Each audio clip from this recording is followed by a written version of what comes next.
Morning campers. No coffee today, it's a bit early. And there's an ambulance going past.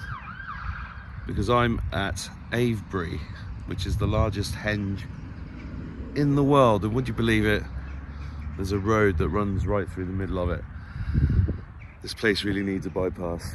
This is an extraordinary place. It's beautiful beyond belief. You can see all these stones here. Interestingly, there are these concrete markers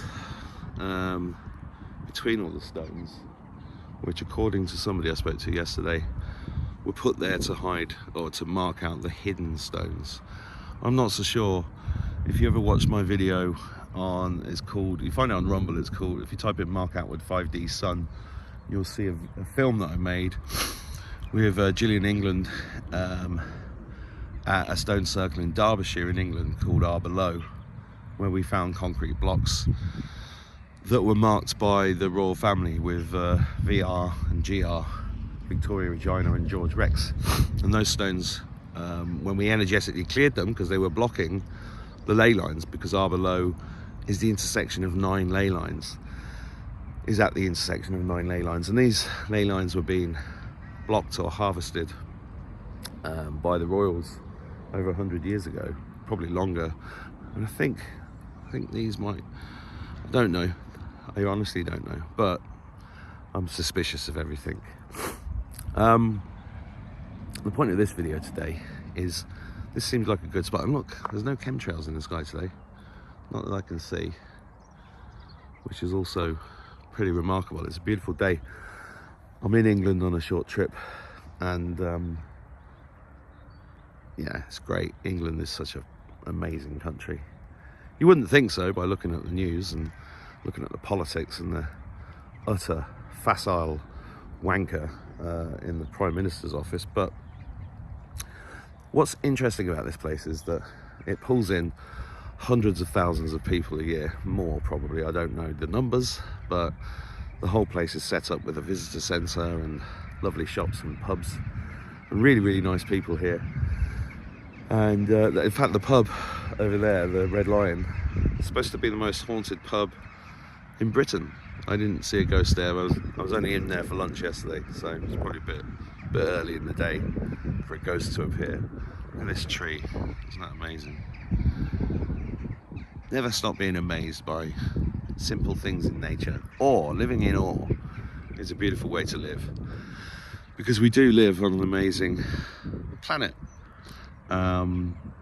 But there's a lot of people living in fear, and that's unfortunate, because fear is the one thing that they want us to live in. And if you know me, then you know that I like doing the opposite of what they want. And we're the creators of this space. And I had a really interesting conversation with a guy yesterday. I was talking to him about UFOs, because this is in Wiltshire, which is also the county that has the highest incidence of crop circles in the world. And the crop circles are full of incredible beauty and messages for humanity. There were a few made by planks, but that was the cover story, because they can't stop the crop circles. If you go on Chris Everard's channel, there's a video there showing little white lights making these crop circles in a matter of seconds. And those little white lights match the description that the Second World War pilots used to describe as Foo Fighters. Yeah, not the band. No.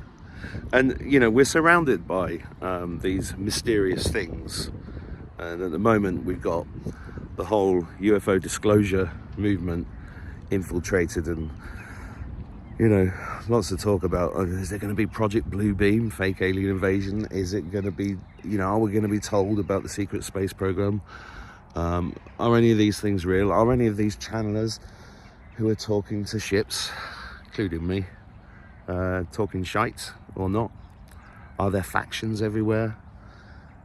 Are we at the end of the world? Well, we are in the apocalypse, but the apocalypse as a word, it doesn't mean the end of the world. It means great revealing in Greek.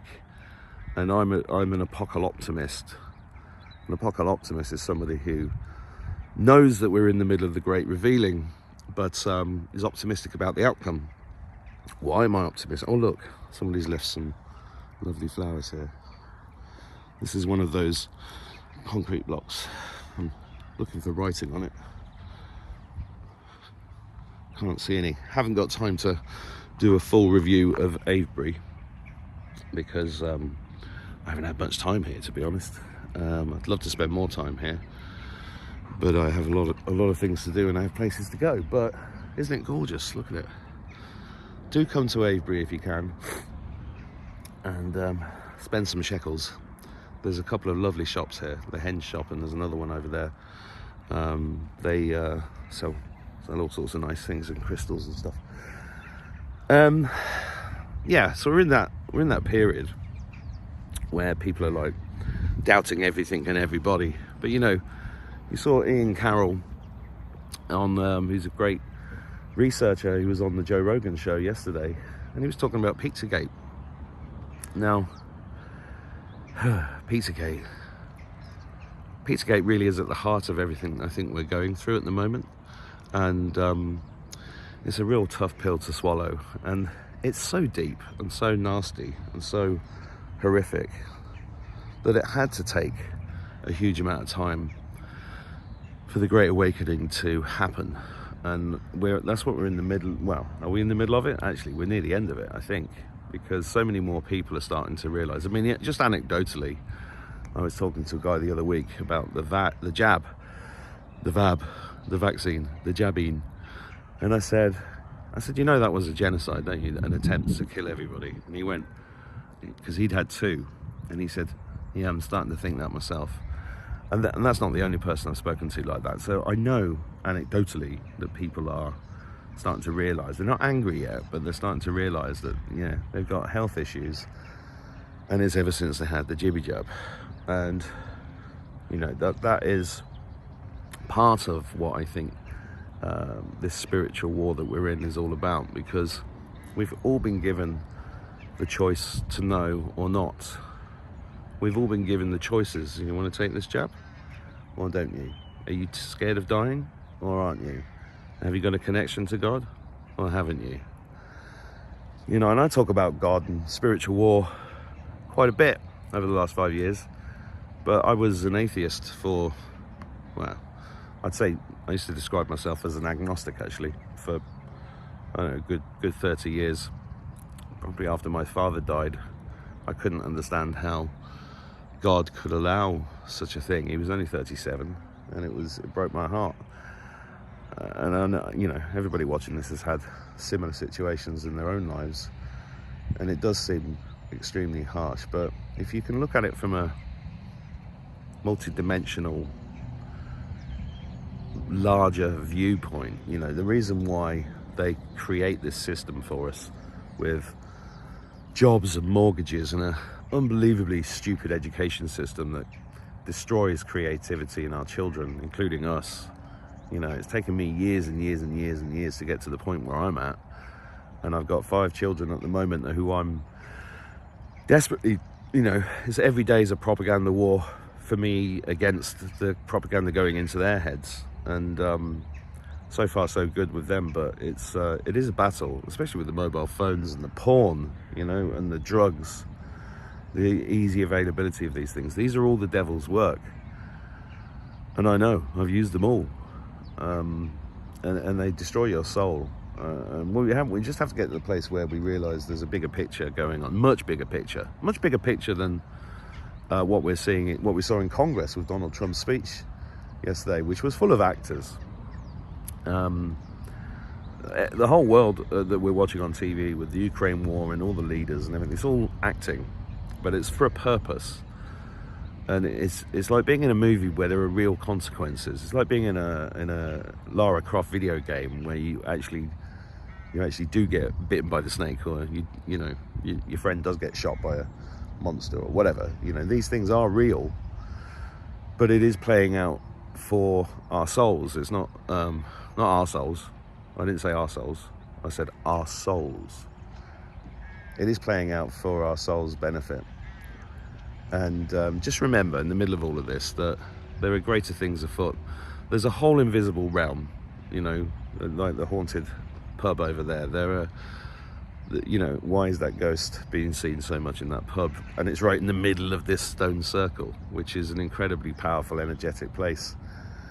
And these are all over the world, by the way. You know, go and find a stone circle near you and see if you can feel the energy of the stones. And I'm not saying I know exactly what they are, but they are definitely alive. They're just existing at a slower pace than the rest of us, I think. And most of them are crystalline, and you know, crystals are incredible for electricity, electromagnetism, and you know, all the radios used to be made of crystals. Think about that. I can't remember where I'm going with this really, but it was just a kind of a note to say, keep going in the middle of all of this. Even if you can't see what's going on and you can't see the multidimensional aspects of this existence and the fact that there are UFOs and things going on behind the scenes that you could never imagine, just take a moment to not be in the rat race, not be in the rat run. Breathe deeply and reconnect back to your creator. And one of the ways you can do that is to just stop putting poisons inside you as much as possible, which starts with the water. If you're drinking tap water or water out of a bottle, that's how they're getting to you. Start cleaning your water, get a distiller, start putting hydrogen, look into living water, look into easy water, look into different states of water, start understanding water as a consciousness. You're made of water and you have a consciousness and you're an eternal spirit, and hopefully you'll be around as long as these stones in one form or another. Whatever you're doing today, I hope you can enjoy some sunshine, connect to the earth, find your connection to your creator, and continue to say fuck it to those people that are trying to take away our livelihoods, our liberty and our freedoms. God bless you.